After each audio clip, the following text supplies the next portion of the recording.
Educație de calitate înseamnă învățare centrată pe fiecare elev. E foarte important să știi nevoile comunității din care faci parte, să scrii proiecte exact pentru elevii din comunitatea ta. Am preluat și noi modelul european și ne-am gândit și noi să introducem egalitatea de gen în școală, cu o echipă de fete, ceea ce pentru România este o noutate. Acești copii, mare majoritate, provin din niște medii extrem de sărace, din niște familii defavorizate cu mari probleme. Și atunci asta este singura lor șansă să-și depășească condiția. Ai satisfacția măcar că l-ai îndrumat într-o direcție unde știi sigur că va lucra și că va reuși. Aș vedea directori vizionari și profesori vizionari care vin și spun: vreau ca nimeni să nu rămână în urmă. Cel mai slab de la noi să fie totuși capabil să facă lucrurile elementare care să-l ajute să răzbească în viață. Trebuie să remediem acolo, în punctele alea în care copilul nu e ok, nu să-l supra-solicităm cu exercițiu în locurile în care este deja bun, pentru că îl facem să respingă progresul chiar și acolo.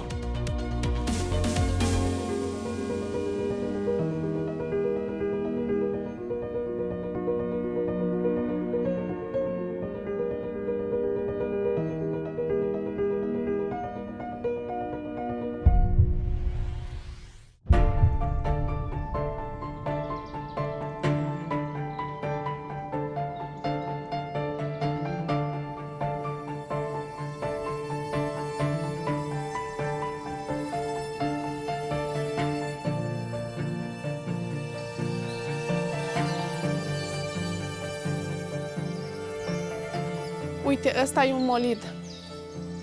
Are 70-80 de ani și o înălțime de 25 de metri.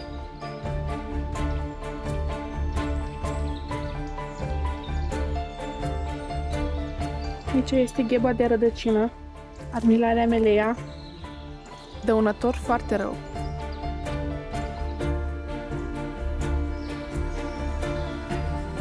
Mergeam în pădure cu tata, la marcat, la fasonat, la cărat lemn, pentru că am crescut de mic așa și mi-a intrat cumva în sânge. De acolo am început ușor să-mi placă domeniul forestier. Aici, în zona Bucovinei, unul dintre principalele modalități de a-ți câștiga existența este lucrul la pădure. Fetele noastre care sunt din zonă au situația de acasă, care necesită să-și ajute tatăl, fratele să lucreze la pădure. Au niște cunoștințe pe care noi încercăm să le aducem la un nivel superior.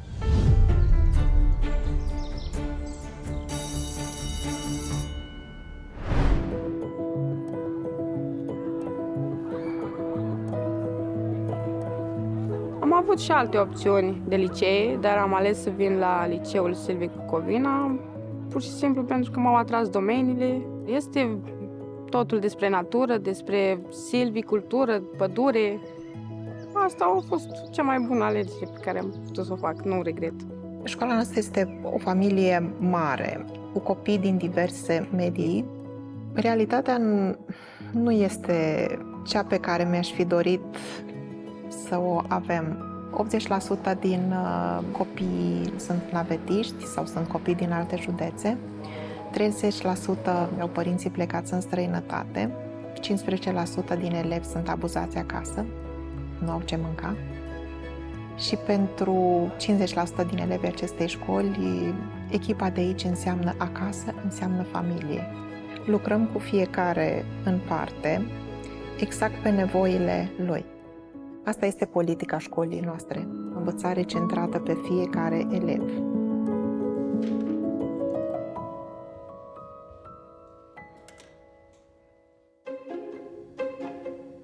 Am început să lucrez mult mai mult diferențiat pe grupe diferite de elevi și am intercalat metode care favorizează mult lucru în echipă și am văzut că rezultatele au fost mult mai bune. O educație de calitate înseamnă teorie îmbinată cu practică. După ce parcurg anumite aspecte și le învață, le stăpânesc, văd pădurea cu alți ochi și încep să devină pasionați. E foarte important să știi nevoile comunității din care faci parte, să scrii proiecte exact pentru elevii din comunitatea ta, pentru dascălii din comunitatea ta. Școala noastră s-a interesat de partea asta de specializare în alte țări, atât a noastră cât și a elevilor. Schimbul ăsta de experiență a atins și partea educațională și partea comportamentală, pentru că nu se poate una fără alta. În primul rând m-a ajutat pe plan personal, m-a dezvoltat din punct de vedere a comunicării cu persoanele implicate. Astfel de programe europene te formează. Mergem cu elevii în practică în diverse țări și asta îi motivează să continue mai departe în domeniu. Vor interacționa cu alți elevi, vor învăța lucruri noi care poate în România nu se petrec în momentul de față și vor avea o altă deschidere și o altă viziune asupra lumii. Sunt absolvent al Colegiului Silvic Bucovina din Câmpul Moldovenesc. Lucrez în sferă de 4 ani ca tehnician silvic și mă ocup de toate stadiile de exploatare forestieră. Experiențele internaționale m-au ajutat foarte mult pe partea practică, în mânuire de motoferăstrău, tehnic de exploatare. În momentul în care am prins orice proiect european, concurs, ne-am înscris. Prima noastră înscriere din istoria campionatului european pe care l-am găsit întâmplător a fost o surpriză. La campionatul european pentru tinerii silvicultori, la început nu știam aproape nimic despre acest concurs. Nu aveam motoferăstraie, nu aveam echipamente, nu aveam nimic. Dar încet, în fiecare an ne-am pregătit pentru acest concurs. De pe un an pe altul am câștigat încredere în noi, urmând ca cel puțin la ultimele 4 competiții să fim pe podium european. Anul acesta participarea este puțin diferită. În primul rând prin faptul că organizăm noi acest concurs și în al doilea rând prin faptul că avem în pregătire o echipă de tinere domnișoare care vor participa pentru prima dată la acest concurs. Am preluat și noi modelul european și ne-am gândit și noi să introducem egalitatea de gen în școală cu o echipă de fete, ceea ce pentru România este o noutate.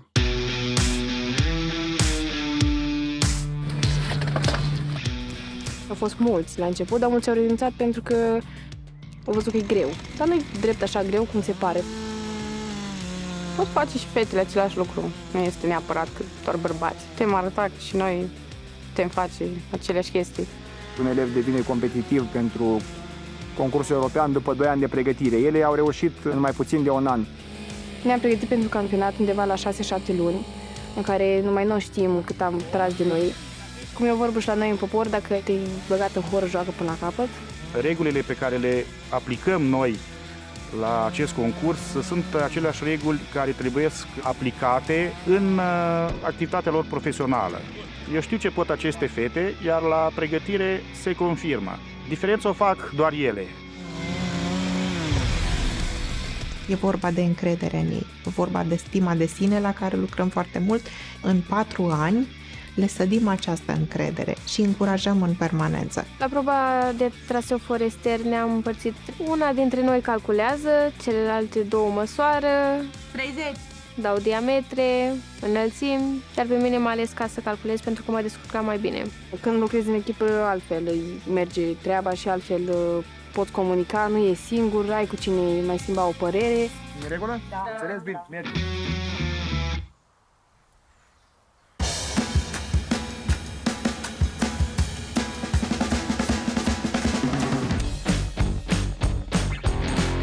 Au urmat zile de concurs puțin mai dificile, pentru că la motoferăstraie probele sunt foarte grele. Motoferăstrăul este greu pentru ele, are 7,5 kg. Hai, Petronela! Și să faci pregătire 4, 5, 6 ore pe zi cu 7,5 kg în mână poate fi obositor, atât psihic cât și fizic.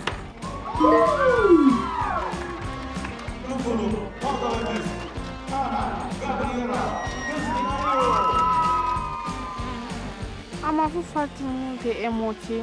Mă gândeam că nu-ți fac bine, că nu o să-mi iasă timpul la schimbare de lanț sau unghiurile nu o să-mi iasă.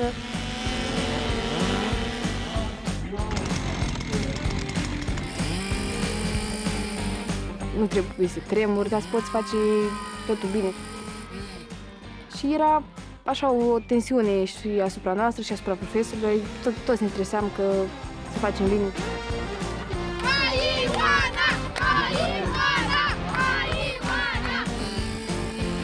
S-au comportat foarte bine atât la proba de traseu forestier, cât și la probele de motoferăstraie. Peste așteptările noastre, Colegiul Silvic Bucovina!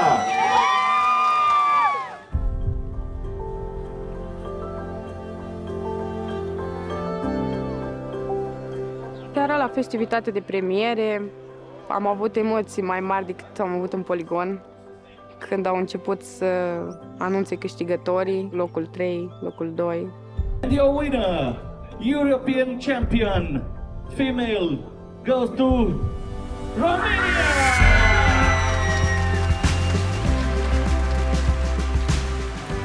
Când a zis Colegiul Silvic Bucovina locul 1, n-am mai putut, am început să plângem și să ne bucurăm prea tare. Nu știu, ne doream asta de mult și am muncit foarte mult ca să câștigăm. M-am simțit mândră de echipa mea, de mine, de fete, de profesori, tot. Am muncit foarte mult și contează enorm acest premiu și că am reușit să-l aducem la noi la liceu, că este al nostru.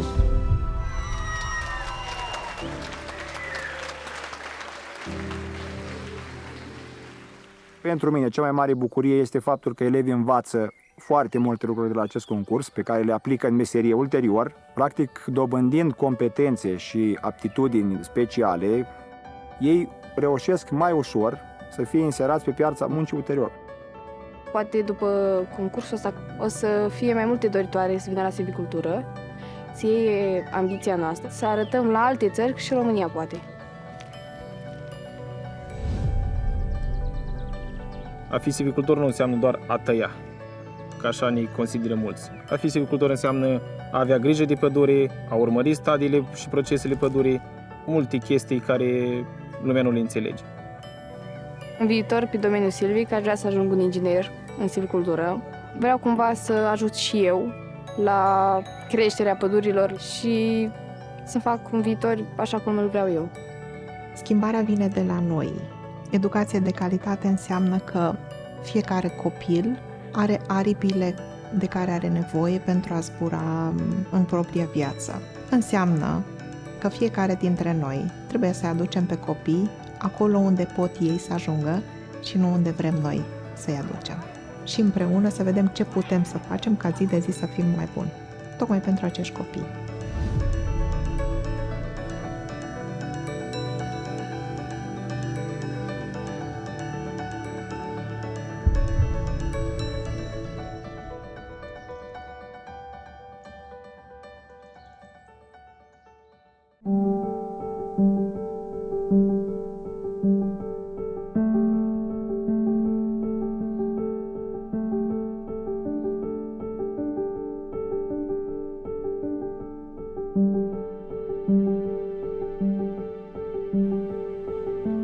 Au fost ore de matematică care pur și simplu nu înțelegeam. Mă simțeam singură. Mă simțeam de parcă sunt singura care nu înțelege.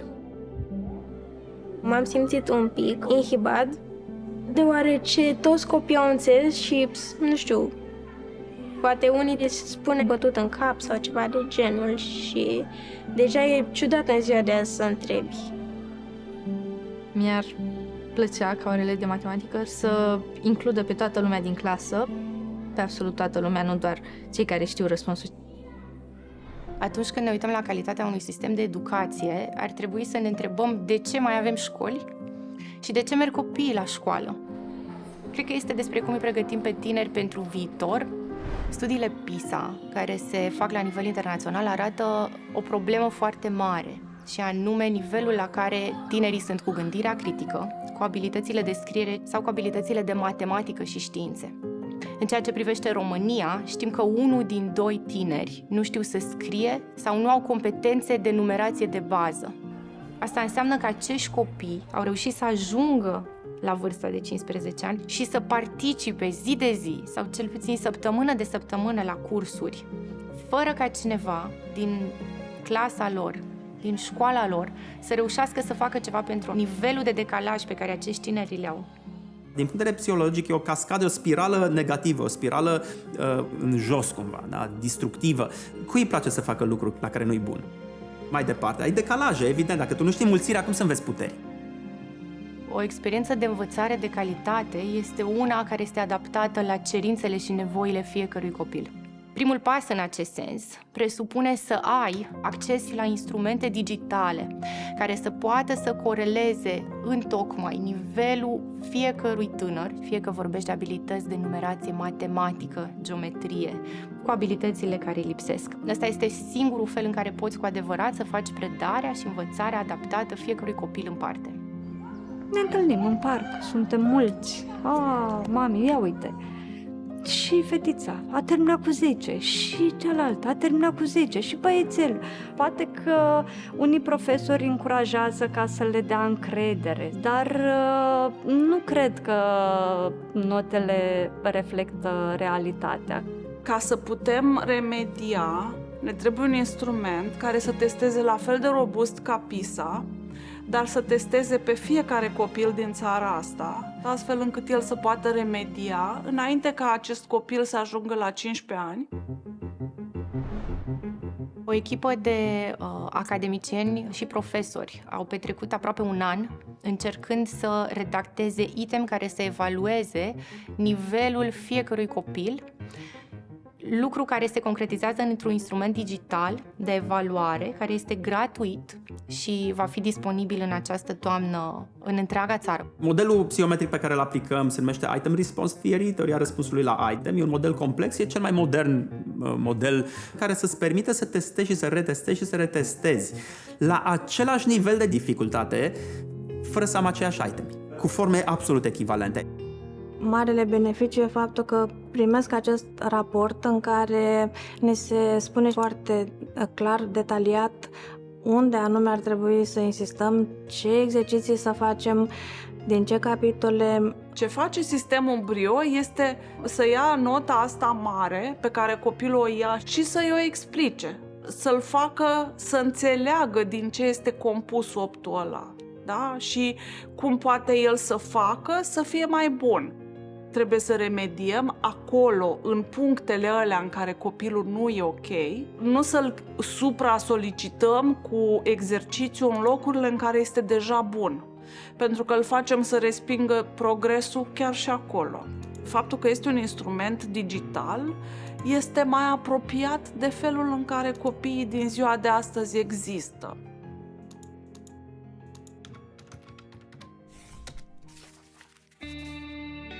Mie mi-a plăcut, deoarece aveam o oră jumate și puteam bifa o răspunsul ABCD. Nu m-am încadrat deloc bine în timp, dar după aceea doamna mi-a dat testul și mi-a explicat ceea ce am greșit și știam că pot să fac. Citeam raportul și vedeam la ce nu am atât de mult experiență și la ce am lacune și putem să mai exersez și la orele de consolidare și la orele de teme. Ce face Brio este că personalizează actul educațional atât de mult încât fiecare profesor poate să ajungă la dezideratul de a trata diferit fiecare copil. Pe baza acestor rapoarte pe care le-am primit, am făcut un plan de remediere individualizat. Chiar aici în școală anul trecut pentru copiii care au absolvit clasa 8-a și chiar a funcționat. Se lucrează diferențiat. Nu este indicat să lucreze împreună.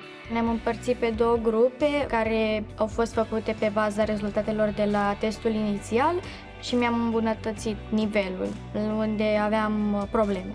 La fiecare testare am avut măcar cu zecime mai bună nota decât am avut-o la testarea precedentă. Să ne dăm seama că ne trebuie abilitățile de numerație în fiecare zi din viața noastră. Acel copil ajuns cea mai bună versiune a sa în societatea de peste 10 ani, de peste 15 ani, să fie un adult cât mai funcțional. Și abilitățile astea acolo se duc. Aș vedea directori vizionari și profesori vizionari care vin și spun: vreau ca nimeni să nu rămână în urmă. Cel mai slab de la noi să fie totuși capabil să facă lucrurile elementare care să-l ajute să răzbească în viață. AVE va folosi acest instrument de evaluare în sute de școli cu care deja lucrăm pentru a reuși să testăm nivelul de abilități de numerație ale tuturor copiilor, urmând ca apoi asta să poată să informeze pentru învățători și profesorii de gimnaziu și pentru directorii lor soluții individualizate de sprijin.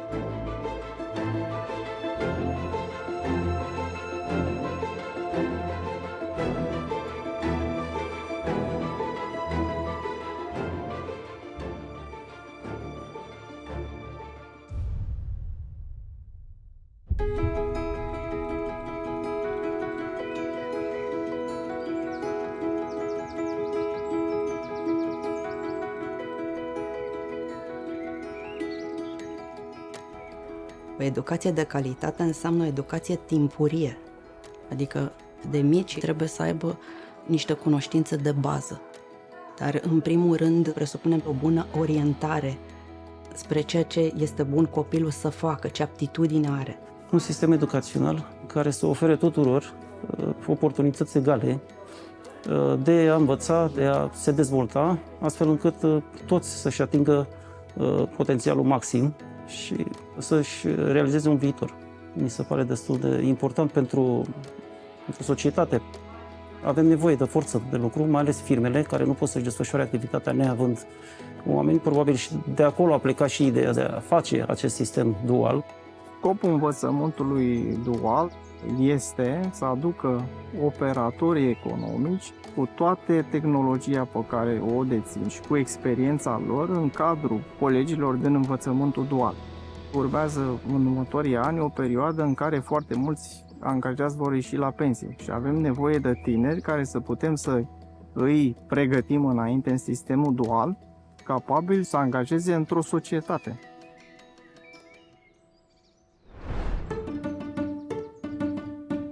Avem două clase de clasa 9, o clasă de clasa 10 și două de clasa 11, pe profilul instalator, instalații sanitare și de gaze și electrician constructor. La sfârșitul acestor cursuri au o meserie calificată și un loc de muncă asigurat.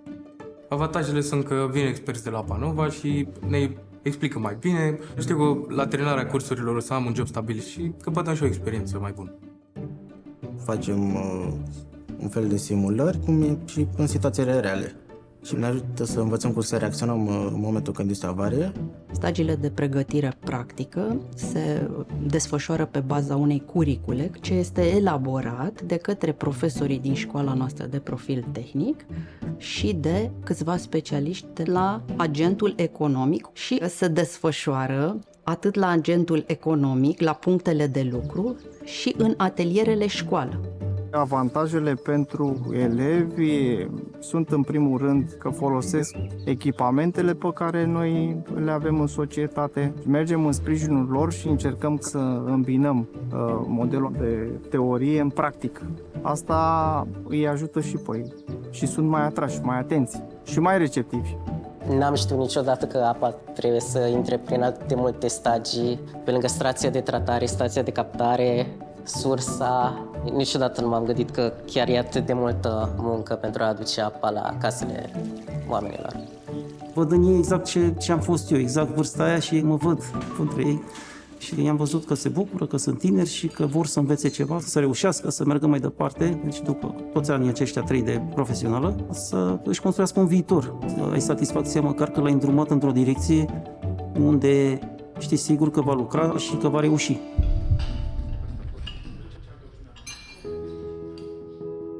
Acești copii, mare majoritate, provin din niște medii extrem de sărace, din niște familii defavorizate cu mari probleme. Și atunci asta este singura lor șansă să-și depășească condiția. După terminarea cursurilor, este mai stresant, neavând un job, părinții nu pot să ne ofere tot ce ne dorim. Dacă n-am avea acreditare, găsirea unui job stabil ar fi destul de grea. Angajatorii nu angajează persoane fără experiență și e greu să capeți experiență fără să te angajeze nimeni. După clasele de învățământ dual este mai ușor să îți găsești un loc de muncă, deoarece ai multe oportunități deschise. În cadrul claselor de învățământ dual avem o rată de angajare de 90%. Și din acest motiv, anul acesta au fost mai mulți doritori decât câte locuri am avut.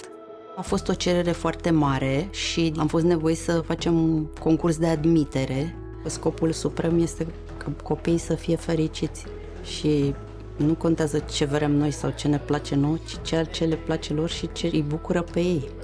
De aceea mie mi-ar plăcea să se implice mult mai multe firme cu adevărat. Asta ar fi viitorul și cam așa ar trebui să decurgă lucrurile. Agenții economiei să se implice în crearea de clase, pregătind astfel meseriașii de care au nevoie. Dacă se implică și ajută, clar, până și societatea în general va avea de câștigat. E din ce în ce mai greu să găsești loc de muncă în industrii de orice fel.